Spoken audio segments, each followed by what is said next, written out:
강혜신의 오늘의 미국.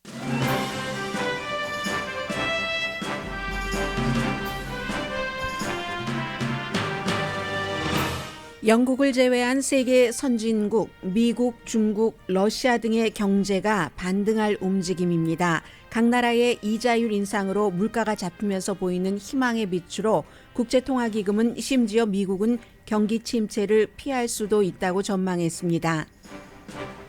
세계 경제는 말 그대로 세계 경제여서 국제 정세에 영향을 받는데 중국과 러시아의 성장은 세계 경제의 마이너스라고 뉴욕타임스가 진단했습니다. 우크라이나 전쟁도 세계 경제 성장의 주요 요소입니다. 바이든 대통령은 우크라이나에 F-16과 같은 전투기는 보내지 않는다고 말했습니다. 미국인의 3분의 2는 그달 받는 봉급으로 불안하게 살아가고 있습니다. 연봉이 10만 달러가 넘는 사람들도 나름대로 어렵습니다. 물가 상승이 무서운 사람들이 맥도널드의 매상을 크게 올려줬습니다. 바이든 행정부가 110만 명 이상이 사망하고 지금도 하루에 500명 이상이 숨지는 코비드-19 비상사태를 5월 11일에 끝낸다고 의회에 통보했습니다. 5월 11일은 다수당이 된 공화당이 투표에 붙여서 당장 코비드-19 비상사태를 끝내기로 한 하루 전입니다. 보험이 있는 사람들은 백신 비용 지불 거의 안 합니다. 그러나 치료제, 팍스로이드 비용 부담은 커집니다. 반면 행정부는 낙태를 공중보건 비상사태로 정할지를 검토 중이라고 악시오스가 보건복지부 장관과 인터뷰를 통해서 보도했습니다. 멤피스 경찰에 의한 운전자 구타 사망 사건으로 2명의 경관이 추가로 정직됐고 3명의 응급 요원은 해고됐습니다. 정직된 경관들은 기소되진 않았습니다. 2명은요.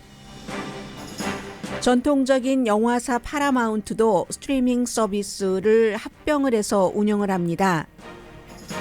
영화 배우 탐 행스가 인공지능을 이용해 노화를 막은 젊은 그런 모습으로 나오는 새로운 영화에 출연합니다.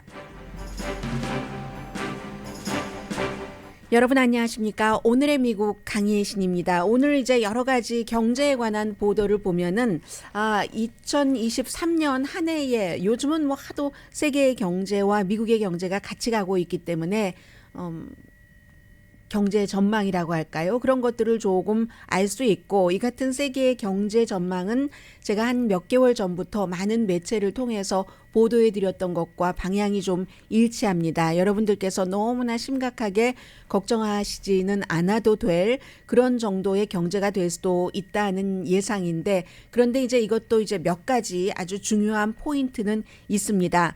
기본적으로는 긍정적인 그 보도라고 볼 수 있습니다. 물론 여러분들께서 헤드라인에서 들으실 때 경기 침체는 올 것이다 이런 얘기가 있지만 경기 침체라는 것이 극복할 수 있는 정도냐 극복할 수 없는 정도냐에 따라서 다르기 때문에 조금 예민하게 살펴보셔야 되는 부분이 있고요.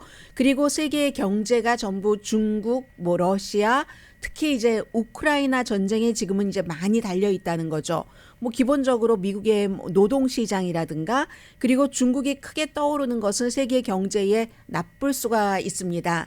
오늘도 한국일보를 보니까 제가 자세히 읽어보지는 못했습니다만은 뭔가 그 에너지 값이 올라가서 엄청 고생하는 일반들의 스토리인데 그런 것들이 이제 우크라이나 전쟁이 어떻게 되느냐에 따라서 달라지고 일반인들의 경제 사정, 생활의 불편함을 넘어서 이게 이제 세계 경제를 이끌어가는 요인이 되기 때문에 우크라이나 전쟁도 중요합니다. 기본적으로는 국제통화기금이 영국을 제외하고는 세계 아주 큰 덩어리 큰 경제 국가들의 전망을 업그레이드했습니다.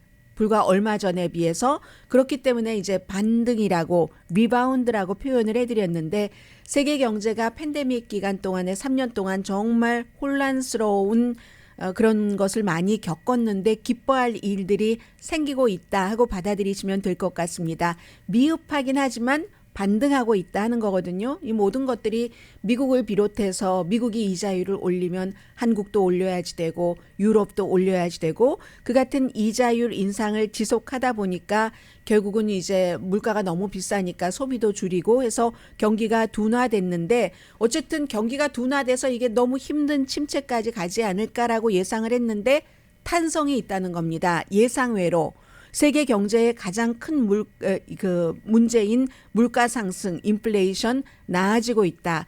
그래서 얼마 전까지는 그 세계 통화기금이 국제 통화기금이 전 세계의 3분의 1 정도는 2023년도에 경기 침체에 빠질 것이다. 그것도 빠질 것이다라고 진단을 했는데 예측을 했는데 추정을 했지만 지금은 그것보다 훨씬 적은 나라가 이제 경기 침체로 힘들 것이다. 미국은 경기 침체를 어쩌면 피할 수도 있고 경기 침체에 들어가도 견딜 수 있는 정도, 그동안 한 2개월 정도 제가 여러분들께 많이 강조해서 보도해 드렸었던 그런 내용입니다. 저의 의견이 아니라 저는 많은 전문가들의 의견을 보고 그 공통 분모를 찾아내서 뉴스를 전달해 드리는 사람이잖아요.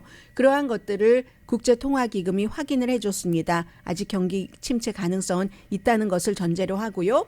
큰 덩어리로 보면은 미국이 이제 인플레이션 나아지면서 소프트 랜딩, 연착륙, 심각한 경기 침체 없이 회복된다는 희망까지 가질 수 있게 됐고 유럽 경제는 더 행운의 여신이 왔습니다. 미국은 지금 너무 추웠다가 더웠다가 뭐 바람 불고 홍수 나고 했지만 유럽의 겨울은 참 따뜻했습니다. 그해 겨울 따뜻했네라고 2022년의 겨울을 나중에 기억하게 될 겁니다.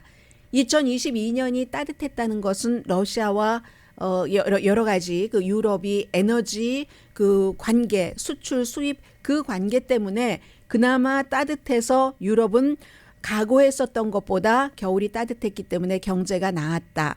중국은 이제 코비드 19 전혀 그 0% 제로 그 코비드 19 정책으로 너무 어려웠었던 것을 지금 반등하는 준비를 합니다. 이 부분은 뒤에 조금 말씀드리겠습니다. 중국의 반등이 세계 경제에 왜 나쁜지.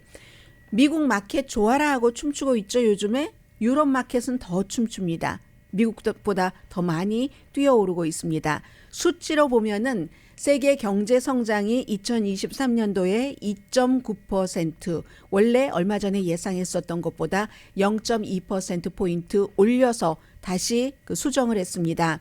그리고 내년에는 3.1%가 될 것이다. 그래도 사실은 지난해는 3.4%였거든요. 그런데 이것도 복잡합니다. 팬데믹 때 워낙에 힘들었었으니까 지난해 3.4% 증가했고 올해 경기 침체일 것이다. 심각한 했는데 2.9% 내년에 3.1% 성장한다는 얘기입니다. 인플레이션은 미국이 올해 6.6% 2022년 지난해 8.8%였죠. 9%까지 갔었던 달도 있고요. 내년에는 4.3% 정도는 될 것으로 봅니다.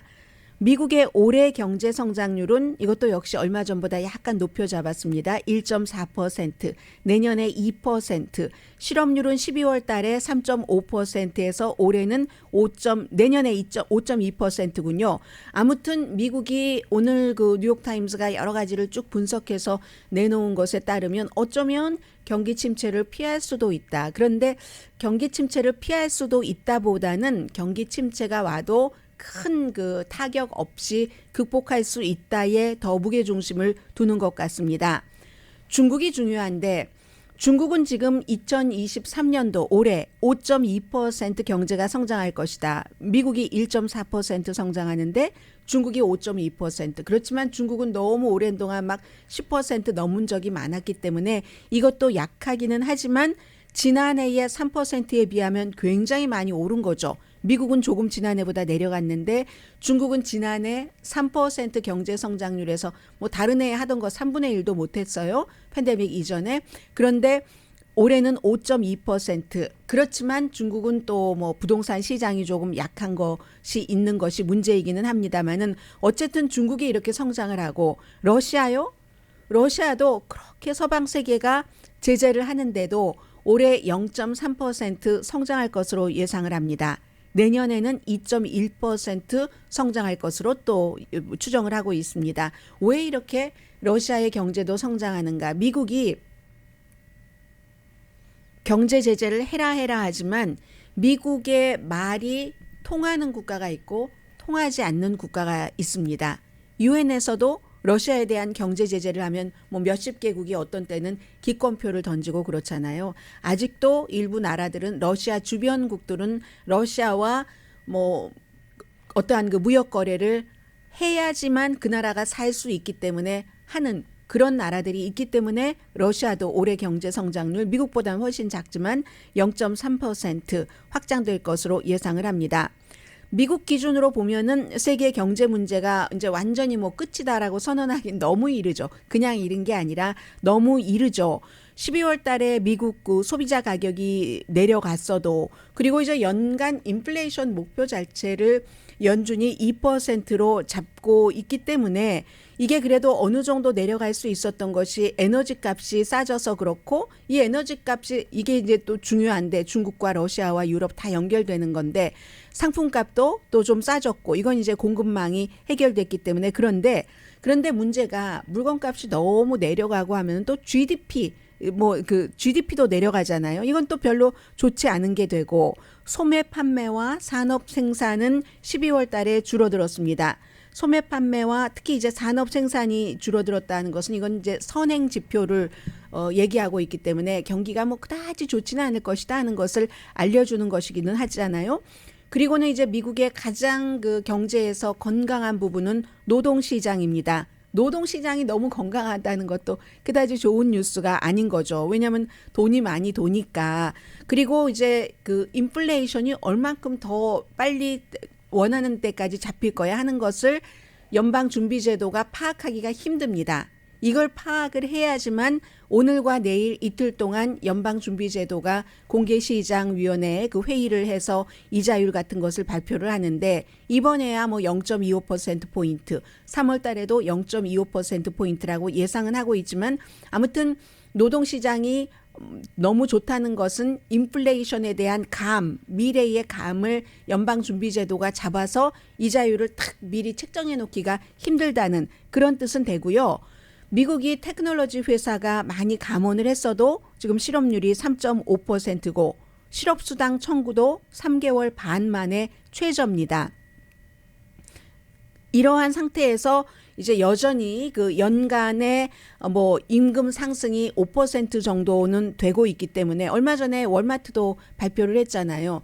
월마트에 물론 월마트에서 오래 일한 사람들은 돈을 굉장히 많이 법니다마는 월마트 초봉 처음에 들어갔었을 때 일하는 사람들 최저임금을 지역에 따라서 달라서 12달러에서 14달러로 올린다 하고 발표를 했는데 여전히 미국은 노동시장이 좀 강하고 임금 상승률도 있기 때문에 어쨌든 이런 것들이 어느 정도는 조금 더 정리가 돼야지 되는 것 같고 성장이 둔화되는 것은 분명하니까 1년 이내에 연방준비제도가 다시 이제 5% 이상 올라갔던 것을 이자율을 내리기 시작할 것으로 예상들을 합니다. 미국 경제가 좋은 것은 세계 경제에 좋은 것으로 봅니다. 왜냐하면 미국을 중심으로 뭉쳐있는 국가들이 많기 때문에요. 중국이나 러시아 중심으로 묶여있는 국가보다는 그게 바로 세계 질서잖아요. 이념에서의 세계 질서, 경제에서의 세계 질서가 아직까지는 미국 중심으로 되기 때문에 미국의 경제가 이렇게 좀 안정된다 하는 것은 세계 경제에 좋습니다. 그런데 중국 경제가 반등된다는 게 왜 세계 경제에 나쁜가? 이 점에 대해서는요. 이게 중국이 추가로 막 그 수출을 하잖아요. 이제 코비드 19에 대한 제재 같은 것도 끝내고 해서 물건을 막 만들어내니까 추가로 다른 나라에 막 싼 물건을 수출을 하면 또 인플레이션이 올라갈 수가 있죠. 그리고 또 중국이 막 경제활동을 해서 그럴 경제활동을 한다는 것은 에너지 소비가 많이 늘어난다는 얘기잖아요. 유럽이 이번에 그래도 경제가 괜찮았던 것은 그해 겨울이 너무 따뜻했네, 참 따뜻했네의 이유도 있지만 중국에서 코비드 19 때문에 그동안 에너지를 수입해가는 것이 한 20%는 줄었기 때문에 그나마 에너지 값을 유럽에서 견딜 수 있어서 경제가 버텼는데 중국이 이렇게 활동을 하기 시작하면 그건 에너지도 더 수입해가고 수입해간 에너지로 물건을 막 만들어서 값싸게 세계 시장에 내놓으니까 또 인플레이션이 올라갈 수도 있다는 그런 얘기입니다. 그리고 유럽에 또 가스가 부족해서 지난해 겨울은 따뜻했지만 올해 겨울은 이제 돌아올 12월, 11월부터의 겨울은 춥고 가격이 올라갈 수도 있다는 점에서 중국의 이런 경제 반등은 그다지 현재로서는 세계에 좋은 것이 아니다라는 것이 되고요. 러시아도 마찬가지입니다.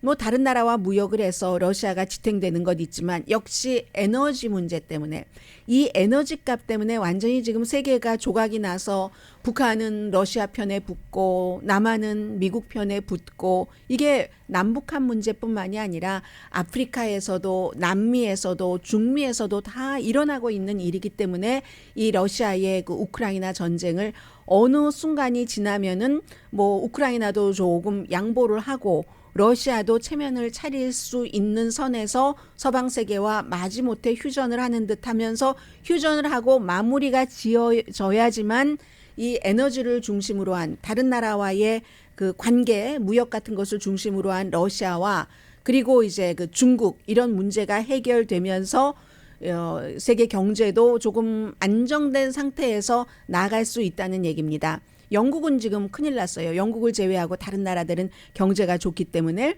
미국의 과열된 노동시장, 중국의 뭐 에너지 수요 같은 것 증가, 러시아로 인한 에너지 위기 이런 몇 가지가 해결이 될 때 이제 세계 경제는 완전히 그 어느 정도의 예측 가능한 안정세로 돌아간다. 그러나 지금으로서는 몇 개월 전보다 훨씬 조금 안심할 수 있는 그런 경제 단계에 왔다고 IMF의 보고서 분석에 그 말해주고 있는 것은 바로 그 점입니다.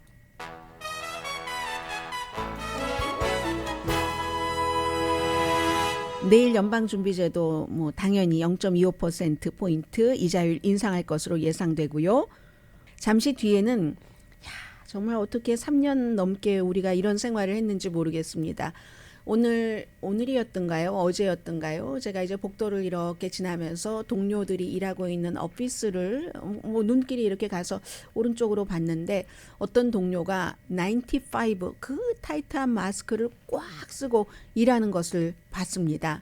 아마 그 동료는 그게 편한 거죠. 마음도 편하고 뭐 여러 그 상황에서 저는 마스크 쓰는 것이 좀 호흡도 불편하고 굉장히 좀 아무튼 좀 편안하지 않게 느끼는 사람이거든요. 그렇지만 다른 사람들과 같이 있을 때는 다른 사람이 원하기 때문에 마스크를 당연히 써야지 되고 우리가 이렇게 서로 다른 마스크에 대한 취향부터 그런 것을 가지고 3년 넘게 여기까지 왔습니다. 3년 넘게입니까? 2020년 3년이네요. 2020년 1월 말부터였으니까. 그런데 이제 그게 바뀌는 그런 일들이 아무튼 있고요. 바뀌니까 한번 또 쫙 돌아볼 필요는 있겠죠. 그리고 또 다른 뉴스 잠시 뒤에 전해드립니다.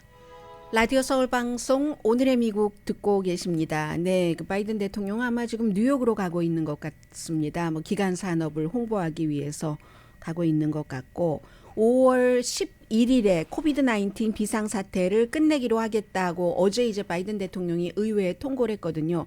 왜 딱 그 뭐 5월 11일이냐 그리고 왜 의회에 통고를 하느냐 이것은 갑자기 뭐 내일부터 다음 주부터 하겠습니다 하면 너무 혼돈되잖아요. 일반인들도 그렇고 병원, 뭐 보험회사, 약국 전부.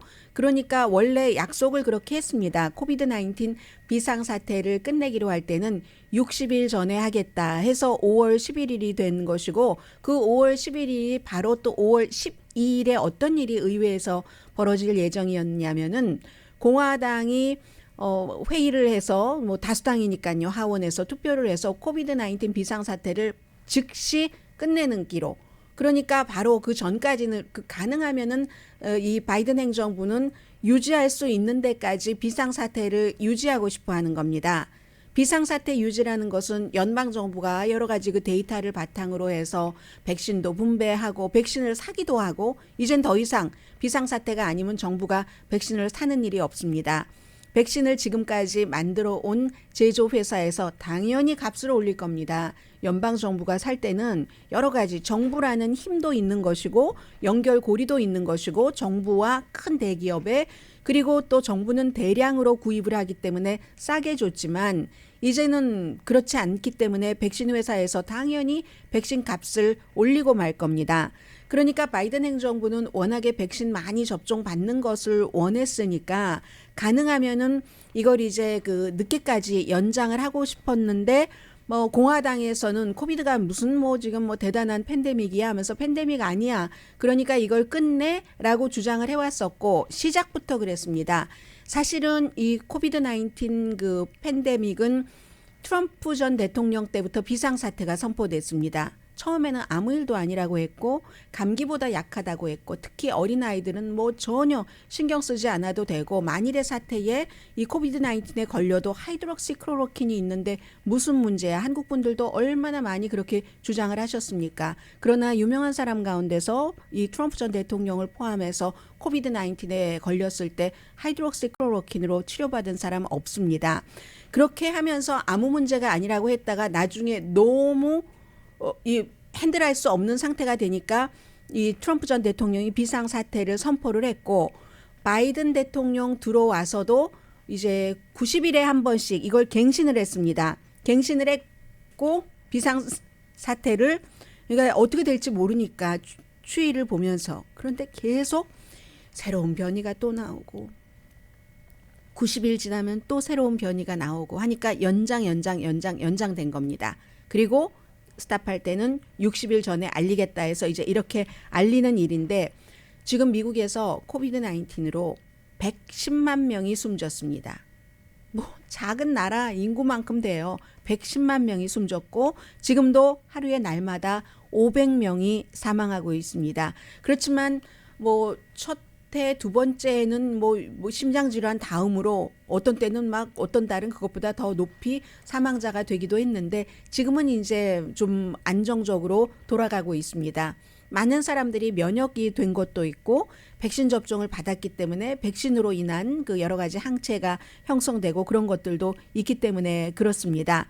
아무튼 그래서 팬데믹은 끝이다라고 하면 일반인들에게는 어떻게 되는가? 정부가 백신을 사지 않고 무료 테스트 없고 치료도 이제 본인이 받아야지 되죠. 그러나 오늘 일부 한국의 헤드라인 보면은 이거 뭐 테스트니 뭐니 본인이 다 비용 부담해야지 되는데 하는데 아마 그 번역 과정에서 미국의 실정이 잘 반영되지 않았던 것 같습니다. 보험이 있으시잖아요. 여러분들께서 어떠한 그 보험이 있으면 뭐 테스트 받고 하는데 크게 그 백신 접종 받고 하는데 큰 부담은 아마 없으실 것으로 지금 계산이 나오고 있습니다. 다만 치료제 팍스로이드 같은 경우는 팍스로이드가 비싸잖아요. 이 치료제 같은 경우는 본인 부담이 좀 크게 올라갈 것. 나머지는 뭐 코페이먼트가 그다지 많지 않을 것으로 예상이 됩니다. 그리고 여기에 또 하나가 따라 붙습니다. 뭐냐면요. 타이틀 42라는 게 굉장히 이슈가 됐었잖아요. 그 미국 남쪽에서 미국으로 와서 난민 신청을 하겠다. 이런 사람들이 팬데믹 시대에 이거 누가 누군지도 모르고 하니까 팬데믹 저 사람들이 그 감염자인지 아닌지도 모르니까 그걸 막아야지 된다 하고 딱 그 문을 닫았었는데 타이틀 42라고 해서 이 공화당이 팬데믹은 이제 끝났어. 그러니까 팬데믹 비상사태 당장 끝내야지 돼라고 주장하면서도 타이틀 42는 유지하라고 얘기를 합니다. 그러니까 이 지금 이민에 대해서 굉장히 온건하고 난민에 대해서도 여러 가지 역사적인 배경 등등으로 온건한 민주당 행정부, 바이든 행정부는 뭔 소리래? 팬데믹이기 때문에 타이틀 42라는 것을 일단 명분상으로 그렇게 만들었잖아. 그런데 팬데믹이 아니라 팬데믹을 끝낸다고 하면서 타이틀 42는 끝내지 말라고 이건 뭔 모순이래? 이렇게 나가는 거죠. 사실은 원래 타이틀 42는 팬데믹에 관한 것이 아니었습니다. 정치적인 것에 관한 것이었지. 어쨌든 타이틀 42 이제 오고 있는 그 난민 신청자 같은 사람들을 무조건 추방하고 하는 것은 뭐 바이든 행정부에서는 이것도 이 집행도 끝낸다라고 얘기를 했으니까 지난번에 벌써 끝내려고 하다가 법원에서 미국은 모든 것들이 이렇게 가다 보면 딱 법원에서 판결을 내리잖아요. 그래서 이제 중단이 됐었고 또 법원 판결에 대해서는 본인이 그 판결에 동의하든지 동의하지 않든지 어쨌든 판결 자체가 가짜다 이런 주장은 하지 않죠. 네. 일단 뭐 서로 의견은 다르더라도 그래서 이 팬데믹 이 문제는 정말 많은 스토리들이 트럼프 전 대통령이 그 코비드 19에 걸렸을 때 월터 리드 병원에 가서 입원을 하고 나오다가 슈퍼맨 셔츠를 입고 나오려고 했다는 둥 대통령이 팬데믹 걸렸다고 앞에 병원 앞에 사람들이 막 서 있으면 또 대통령이 본인 좋아하는 팬들이니까 비서실장에게 당신이 나가서 저 사람들에게 초콜릿 줘 해서 초콜릿을 줬었던 적도 있고 그런가 하면 지금은 잊었지만 많은 한인분들 가운데서도 그 양로병원에 계시는 그 부모님들을 1년 훨씬 넘게 못 보셨고 어떤 경우는 가장 기억나는 그 사진 가운데 하나가 이렇게 그 문이 있는데 유리가 있는데 그 유리로 뭐 엄마와 딸이 됐건 아내와 남편이 됐건 사랑하는 사람들끼리 서로 들어가지 못하고 너는 그쪽 나는 이쪽에서 이렇게 손만 흔들고 손키스하고 하는 그런 장면들도 있고 가장 처절했었던 것은 여러분들 그 가족 가운데서 코비드 19 희생자가 되셨던 분들 희생자가 되고 나서도 장례 치르기조차 얼마나 힘들었습니까?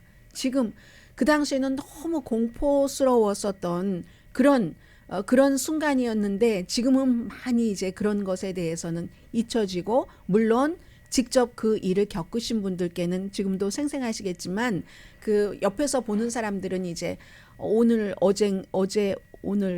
제가 그 동료의 외계인과 같은 95 여기 쇠도 딱 박혀 있는 징이 박혀 있는 그런 것을 보면서 처음에는 저는 마스크 쓰는 것에 대해서 불편함이 심정적인 것에서 먼저 나왔던 것 같아요.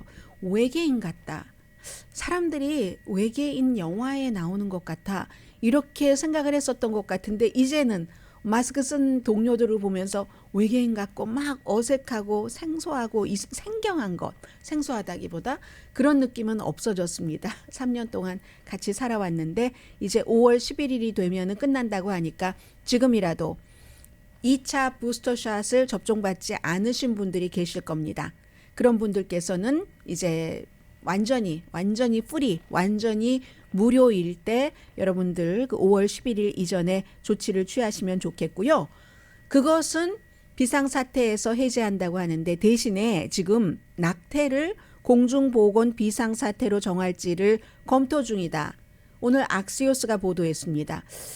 낙태가 공중보건 비상사태다. 여기에 대해서는 선뜻 그런가라고 생각하시는 분들보다는 아닌 분들이 더 많을 수도 있겠다고 생각이 됩니다. 왜냐하면 우리가 보통 무슨 공중보건 비상사태 하면은 이렇게 팬데믹이라든가 아니면 자연재해로 인해서 뭔가 막 재가 너무 많이 날아다닌다던가 또 홍수가 나서 위생이 그 지역에 굉장히 위험하다던가 그런 때 우리가 공중보건 비상사태로 하는데 이 낙태에 대해서도 그렇게 할지를 최종적으로 결정된 것은 아니지만 굉장히 이제 정치적인 거죠. 이게 행정부가 연방정부가 그런 것을 정하면 주정부에서 낙태를 보호한다고 할 때 이 행정부는 낙태를 지지하는 행정부니까는요. 그렇게 얘기할 때 여러 가지를 지원을 해주고 비용으로도 그렇고 그리고 이제 또 낙태 약을 더 많이 쉽게 승인을 한다던가 쉽게 이제 사람들이 그 가질 수 있게 한다던가 그런 일을 할 수가 있겠죠. 하비에르 바세라 캘리포니아주에서 간 보건복지부 장관이 악시오스와 인터뷰하는 도중에 확정은 아니지만 지금 그런 것을 검토를 하고 있습니다. 피임약은 뭐 보험으로 커버를 하는 것을 연방에서 보장하는 뭐 그런 얘기들을 하고 있고요. 공공 비상사태, 오피오이드 사태 이런 것은 뭐 당연히 공공 비상사태 할 수 있는 건데 대중의 건강을 위협하는 코비드처럼 아무튼 그렇습니다. 그래서 이렇게 공공 비상사태를 선포를 하는가 하는 것을 고려하는 것은 낙태가 지금 불가능해진 주가 뭐 반 정도는 되기 때문에 그러면 피치 못해서 어떤 경우에는 산모의 건강이 너무 위험한데 그리고 정말 나는 저 남자의 아이를 낳을 수가 없어. 나를 겁탈한 남자거든. 이렇게 생각을 하는 산모가 그 주에서는 아이를 낳아야지 되는데 다른 주로 가서 그런 그 비극적인 그 산모의 입장에서 볼 때 그 비극적인 인생의 역정을 피할 수 있다면 거기에 따른 여러 가지 뭐 경제 지원이라든가 이런 것들도 연방 정부에서 주 정부를 통해서 해줄 수 있고요. 그런 면에서 이제 이것을 그 낙태에 관한 것을 비상사태로 선포하는가 하는 것을 고려하는 것 같습니다. 그런데요, 모든 것은 법원에서 끝납니다.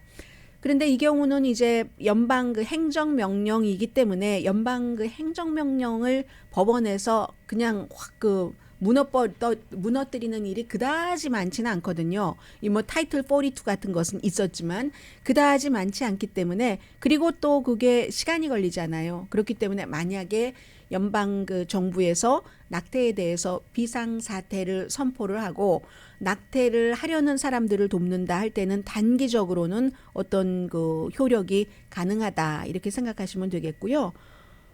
여러 가지 뭐 멤피스라든가 몬트레이 파기라든가 이 내용은 뒷부분에 말씀드리는 게 낫겠네요. 잠시 뒤에 오늘 또 그 경제에 관한 뉴스 그리고 아주 테크놀로지에 관한 트렌드도 전해드려야지 되니까요.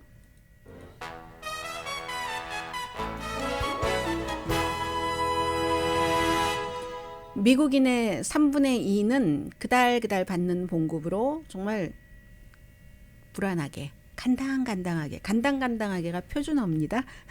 근근히 간당간당하게 살아간답니다. 이게 늘어났어요. 점점. 지난번에도 이런 말씀을 드린 적이 있었는데 늘어나서 1년 전보다 아무튼 그런 사람들이 930만 명이 늘어났답니다. 페임치 앤 랜딩 클럽이라고 이런 것을 그 조사하는 기구입니다. 3분의 2가요. 그달 받는 봉급으로 불안하게 살아가고 있다. 제가 말씀은 이렇게 드리다 보니까 그렇게 살아가시는 분들 많으시지 하면서 왜 그게 너무 신기하다는 어투로 말을 했는가 하고 반성했습니다. 아무튼 3분의 2가 그렇다는 얘기인데 5명 가운데 4명은 개인의 나의 그 지금 그 재정 상태가 경제 상태가 뭐 올해 1년 동안 좀 나아질 것이다라고 얘기를 했습니다. 이것은 좀 좋은 분위기죠. 2022년 7월 달보다 7포인트나 올랐으니까 한 달에 1포인트씩 올랐나요? 그리고 3분의 그 5명 가운데 4명은 아무튼 1년 동안 나아질 것이다라고 얘기를 했고 뭐 나머지는 뭐 나빠질 것이라고 답한 사람들도 있고, 그런데 좋아질 것이다라고 답한 사람들 가운데서는 돈을 적게 버는 사람보다 돈을 많이 버는 사람이 더 많았다는 것입니다.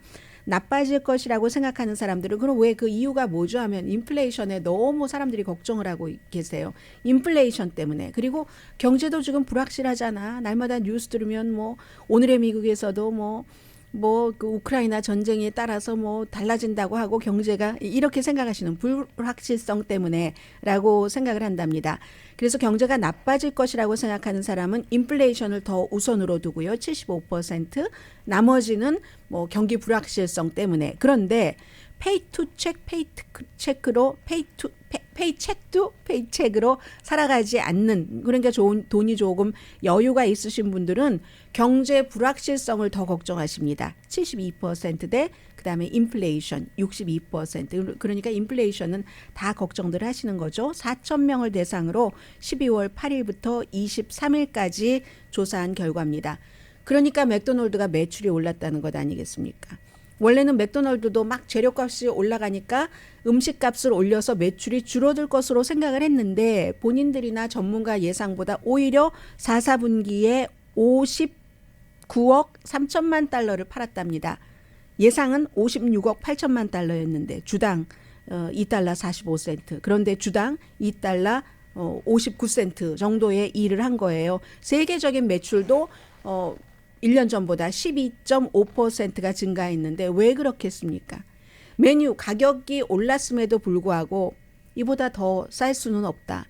이보다 더라는 것은 딱 식당에 앉아서 풀 서비스를 받는 레스토랑보다 맥도날드이 싸죠. 맥도날드 요즘 비싸요. 비싸기는 하지만 그래도 거기가 더 비싸니까 맥도날드에서 이렇게 수입을 올려준다는 얘기입니다. 2022년도 뭐 특히 4분기에 트래픽 굉장히 많았다고 하고요. 그러니까 맥도날드가 확장을 한답니다. 지금 딱 그 새로운 레스토랑을 어디에다 문을 열지? 그러니까 어떤 때는요, 기업이 좋은 때도 많아요. 전반적으로 뭐 경제가 너무 어렵대. 어려운 것이 올 것이대 하면서, 그러니까 우리 준비해야지 돼 하고 구조조정을 하잖아요. 회사나 모든 큰 기업도 마찬가지로. 구조조정을 해서 비용은 절감해놨죠.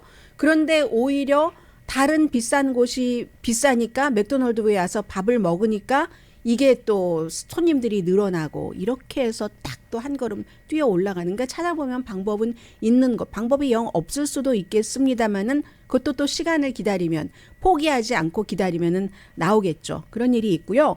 파라마운트 글로벌. 파라마운트 하면 우린 영화사입니다. 예전에 영화가 처음 미국에서 시작될 때부터 있었던 이 파라마운트 글로벌이, 파라마운트 회사가 그 스트리밍 서비스 그 쇼타임 갖고 있죠. 그런데 그리고는 이제 파라마운트 플러스가 그 돈 내고 그 비디오 온 디맨드고요. 이 온 디맨드 서비스 파라마운트 플러스와 쇼타임을 합병을 한답니다. 이제 이 정도만 되면은 스트리밍 서비스가 안정적이야. 저 봐봐 뭐 넷플릭스 봐봐 막 이러고, 또 애플 플러스 투자하는 것도 보라고 하면서 그것을 합병을 하면은 쇼타임이 갖고 있던 컨텐츠, 그리고 파라마운트 플러스가 갖고 있던 컨텐츠가 합쳐지겠죠. 그래서 올해 말에 이름 자체도 파라마운트 플러스 with 쇼타임 그대로 이렇게 가져가서 사람들은 이제 뭐 오리지널 컨텐츠를 더 많이 보게 되고, 가격은 어떻게 되는지 아직 모르겠습니다. 그리고 이런 변화가 있으면 또 하나, 회사가 두 개가 합쳐지면 항상 뭐 인원 삭감 없다라고 예전에는 많이 말했어요. 요즘은 그렇게 말도 안 하지만 정리해고는 있다는 것 전해드립니다. 또 하나는 탐 행스가 포레스트 검프가 언제 나왔던 영화든가요? 그때의 그 탐 행스인데, 그때의 그 감독이 새로 Here, 여기 하는 영화를 만드는데, 그 영화에서 탐 행스가 지금은 나이가 엄청 많잖아요. 엄청 많은 그 탐 행스를 인공지능을 이용을 해서 노화를 막는 그런 모습으로 영화에 출연을.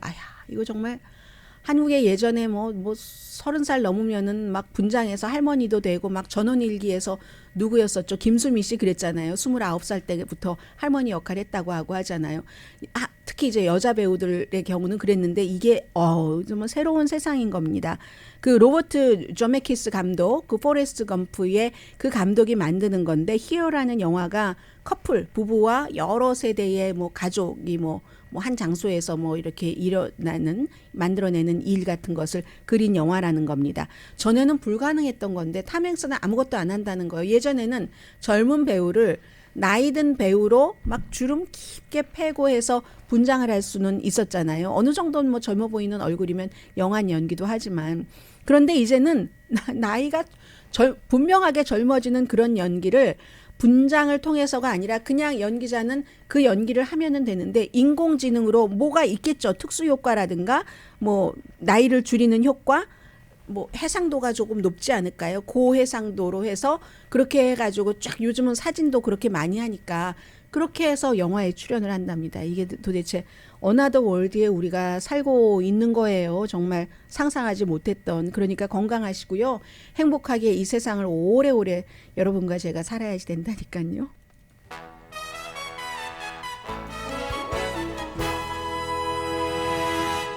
라디오 서울 방송 오늘의 미국 듣고 계십니다. 네, 좀 정리를 해서 전해드리자면, 몬트레이 파크에서의 그 총격 사건에 그 본인도 스스로 숨지고만 72세의 차이니스 아메리칸, 그 사람은 좀 평소에 피해망상증 같은 것이 있었던 것 같습니다. 한때는 뭐 데이트하던 여성의 친척이 자신을 뭐 살해하려고 위협한다, 뭐 덫에 가두려고 한다, 증거 없이 그런 주장들을 많이 했고요.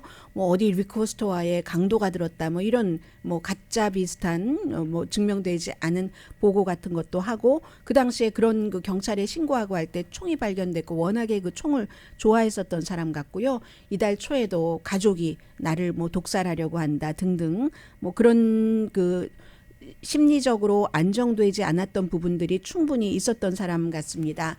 그리고 테네시 멤피스 케이스는 응급 요원들이 뭐 와서도 아무 일도 하지 않고 해서 결국은 3명 응급 요원도 29살 그 젊은 청년 운전자가 숨진 것에 대해서 해고를 당했고요. 소방국 정책 위반이랍니다. 자세히는 밝히지 않았어요. 괜히 가서도 아무 일 하지 않고 있고 출동하는데도 굉장히 오래 걸렸고 하거든요.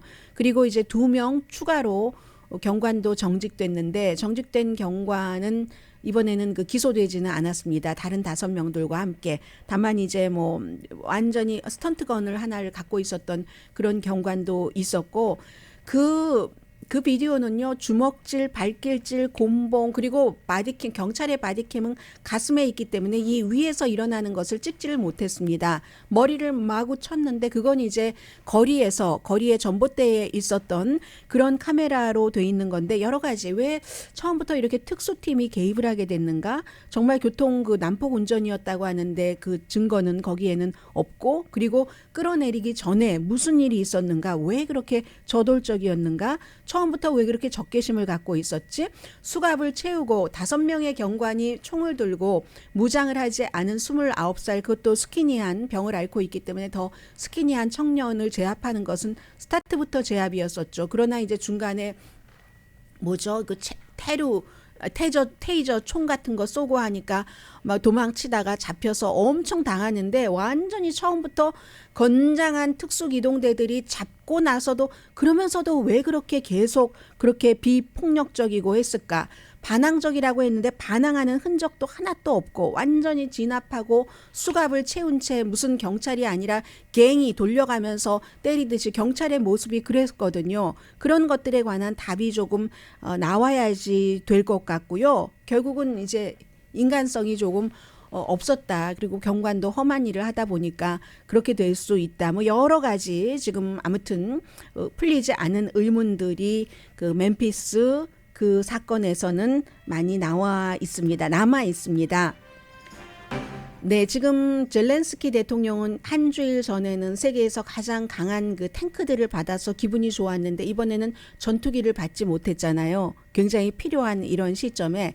그런데 여기서 젤렌스키 대통령이나 우크라이나가 그냥 멈출까? 저는 멈추지 않을 것으로 보여집니다. 지금까지 진행 과정을 쭉 보면. 그리고 미국도 지금은 주지 않는다고 했지만 지금까지 그 강한 무기 헤비 탱크까지 갈 때까지 처음에는 전부 주지 않는다고 하다가 줬었던 그런 적이 많거든요. 그렇기 때문에 모든 일들은 끝까지 포기하지 않고 추진하는 것, 시간이 걸려도 이건 이제 우크라이나에서 입장에서 그렇다는 겁니다.